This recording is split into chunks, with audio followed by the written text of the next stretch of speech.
નમસ્કાર મિત્રો, GTV smart CNG ગોતા અમદાવાદની અંદર આપણું સ્વાગત છે।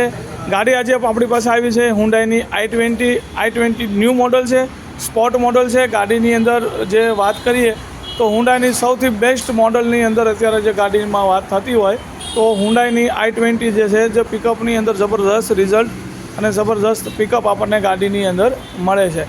તો મિત્રો વાત કરીએ કે i20ની અંદર ફિટિંગ બાબતની, તો ગાડી આપણી પાસે સીએનજી ફિટિંગમાં આવેલી છે અને ગાડીની અંદર સીએનજીનું ઓલરેડી ઇન્સ્ટોલેશન આપણે કરી દીધેલું છે।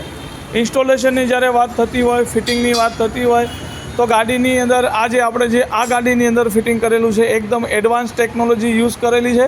ગાડીની અંદર ટોટલ એડવાન્સ ફિટિંગ કરેલું છે કે આપ જોઈ શકો છો કે ગાડીની અંદર ક્યારે બી 8 ઇન્જેક્ટરની કોઈ બી તમે ગાડી જોવો છો કે 8 ઇન્જેક્ટરની અંદર તમે કોઈ બી કીટ ગાડીમાં જ્યારે નાખતા હોય, જેમ કે ક્રેટા છે, i20 છે, તો આ બધી ગાડીઓની અંદર 8 ઇન્જેક્ટરની કીટ લાગતી હોય છે અને ડબલ રેલ લાગતી હોય છે, કારણ કે સિંગલ રેલ નાખવા પછી ગાડીની અંદર જે પિકઅપ પરફોર્મન્સ છે 8 ઇન્જેક્ટરની ગાડીમાં મળતું નથી।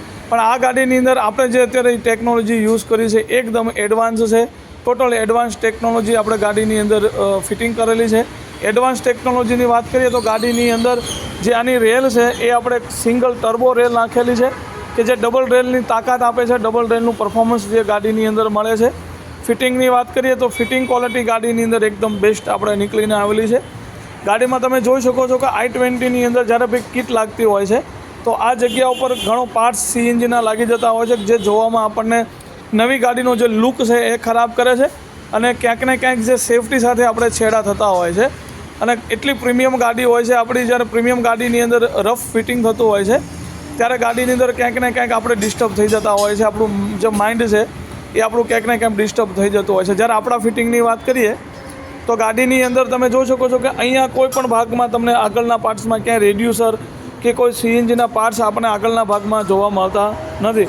કોઈ પણ આગળના ભાગમાં એન્જિનના ભાગમાં તમને સીએનજીની કોઈ રેલ, કોઈ પણ એક્સ્ટ્રા વાયરિંગ, કોઈ પાર્ટ્સ ECM, કોઈ રેલ કે કોઈ સીએનજીનો કોઈ પણ પાર્ટ્સ આગળના ભાગમાં જોવા મળતો એકદમ ક્લિયર લુક સાથે આપણે ફિટિંગ કરેલું છે। ક્યાંય પણ સીએનજીની કોઈ પાઇપ કે કોઈ એક્સ્ટ્રા વાયરિંગ કે કોઈ એની રેલ તમને આગળના ભાગમાં જે જોવા મળતી નથી। એકદમ પ્રોપર રીતે ગાડીની અંદર ખૂબ સારું ફિટિંગ જે છે એ નીકળીને આવેલું છે। પ્રીમિયમ ગાડી છે, પ્રીમિયમ ગાડીની અંદર ફિટિંગ પણ પ્રીમિયમ થતું હોય છે। મિત્રો BS6ની અંદર અપ્રુવલ બિલકુલ બધી ગાડીઓમાં, BS4માં, BS3માં, Euro 2, Euro 3, Euro 4ની અંદર બધે હરેક ગાડીઓની અંદર અપ્રુવલ આવી ગયેલા છે। અપ્રુવલ ગાડીની અંદર ફિટિંગ થઈ જાય છે। આરટીઓ પાર્સિંગ પણ વિધિન 10-20 દિવસની અંદર આપણું આરટીઓ પાર્સિંગ થઈને આપણને મળી જતું હોય છે। પણ વાત કરીએ ફિટિંગ ક્વોલિટીની અંદર તો ફિટિંગ ક્વોલિટી એકદમ બેસ્ટ આપણે કરીને આપીએ છીએ। ગાડીની અંદર COBD2 વર્ઝન જે કિટનું આપણે યુઝ કરીએ છીએ। ગાડીમાં જબરજસ્ત પિકઅપ અને જબરજસ્ત પરફોર્મન્સ મળે છે।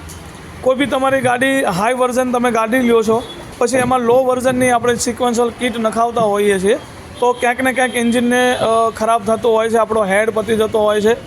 માટે ગાડીની સેફટીની વાત કરીએ તો ગાડીની અંદર COBD2 વર્ઝન જે ગાડીની અંદર ઇન્સ્ટોલ કરવામાં આવે તો ગાડીની અંદર પિકઅપ પરફોર્મન્સ જબરદસ્ત મળે છે અને ગાડીના હેડને લોંગ ટાઈમ સુધી એન્જિનને ક્યારે પણ કોઈ પ્રોબ્લેમ આવતો નથી। એકદમ પ્રોપર ક્લિનિંગ સાથે ફિટિંગ કરેલું છે। પ્લસ વાત કરીએ ફિલિંગ વોલની તો એક ટેમ્પરરી ફિલિંગ પોઈન્ટ આપણે આગળ મૂકેલો છે કે આગળથી તમે એમરજન્સી કન્ડિશનમાં ગેસ ફિલિંગ કરી શકો છો।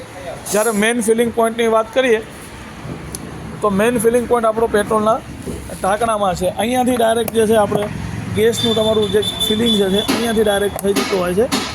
પાછળથી ફિલિંગ કરવાનું સૌથી વધારે સેફ રહેતું હોય છે, કારણ કે એન્જિનનું જે ટેમ્પરેચર છે એ આગળનું ઘણી વખત આપણે 200-300 રોંગ ડ્રાઈવ કરીને જતા હોઈએ ત્યારે આગળનું ટેમ્પરેચર ખૂબ હાઈ રહેતું હોય છે, તો એ કન્ડિશનમાં આગળથી ગેસ પૂરો બહુ જોખમ સાબિત થઈ શકે છે। માટે મેઇન ગેસ ફિલિંગ છે એ આપણા પેટ્રોલના ઢાંકણામાંથી થઈ જતો હોય છે। આગળનો ફિલિંગ પોઈન્ટ આપણે ટેમ્પરરી યુઝ માટે આપીએ છીએ કે સપોઝ ક્યારેક તમે ભૂલથી રોંગ સાઈડ જતા રહ્યો છો, ઢાંકણું તમારું આ બાજુ છે, પંપ તમારું પેલી સાઈડમાં છે, તો તમે આગળથી પણ ગેસ ફિલિંગ કરી શકશો।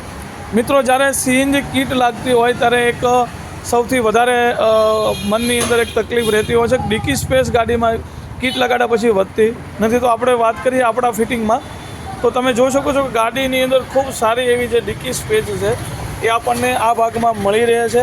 સ્ટેન્ડ ક્વોલિટીની વાત કરીએ તો ગાડીની અંદર સ્ટેન્ડ જે સીએનજીનું એક બહુ મહત્ત્વનો પાર્ટ ધરાવે છે। સ્ટેન્ડ આપણે જોઈ શકાય છે કે સ્ટેન્ડ જે આપણે યુઝ કર્યું છે સ્ટેન્ડ એકદમ સેચીસવાળું અને હેવી ક્વોલિટીનું સ્ટેન્ડ આપણે યુઝ કરીએ છીએ. નોર્મલી સ્ટેન્ડમાં ગાડીમાં ટાંકીના વજનથી ગાડીનું પતરું હોય છે એ ફાટી જતું હોય છે. આ પતરું એકદમ નબળું આવતું હોય છે, ટાંકીનું વજન ખમી શકે એટલું સક્ષમ નથી હોતું. માટે આપણે જે સ્ટેન્ડ આપીએ છીએ એકદમ રાઉન્ડ પાઇપનું, અહીંયા કોઈ પણ જગ્યાએ વેલ્ડિંગ જોવા મળતું નથી. અને નીચેની સાઈડમાં જે સેચીસ આપણે આપીએ છીએ એ તમારા પતરાને કવર કરે છે, નીચેના પતરાને કવર કરે છે અને ટાંકીની અંદર વજનથી ગાડીનું પતરું ફાટવાની ક્યારેય પ્રોબ્લેમ રહેતી નથી. પ્લસ વાત કરીએ ફિટિંગ ક્વોલિટીની અંદર, તો ફિટિંગ ક્વોલિટીમાં ગાડીની અંદર હરેક પાર્ટ્સને એકદમ પ્રોપર કન્ડિશન સાથે ફિટિંગ કરવામાં આવતો હોય છે. અને ગાડીની અંદર બેસ્ટ સીએનજીની અંદર બેસ્ટ પિકઅપ પરફોર્મન્સ અને ગાડીની અંદર ખૂબ સારું એવું રિઝલ્ટ i20ની અંદર મળે છે. ફિટિંગ સારું હોવું જોઈએ, કિટ સારી હોવી જોઈએ, વર્ઝન ઊંચો હોવું જોઈએ. બાકી ગાડી સાલ કોઈ મેન્ટેનન્સ વગર ગાડી, આમાં એક વન ટાઈમ ફિટિંગ હોય છે. કંપની ફિટિંગ ગાડીની અંદર આપણે કરેલું છે.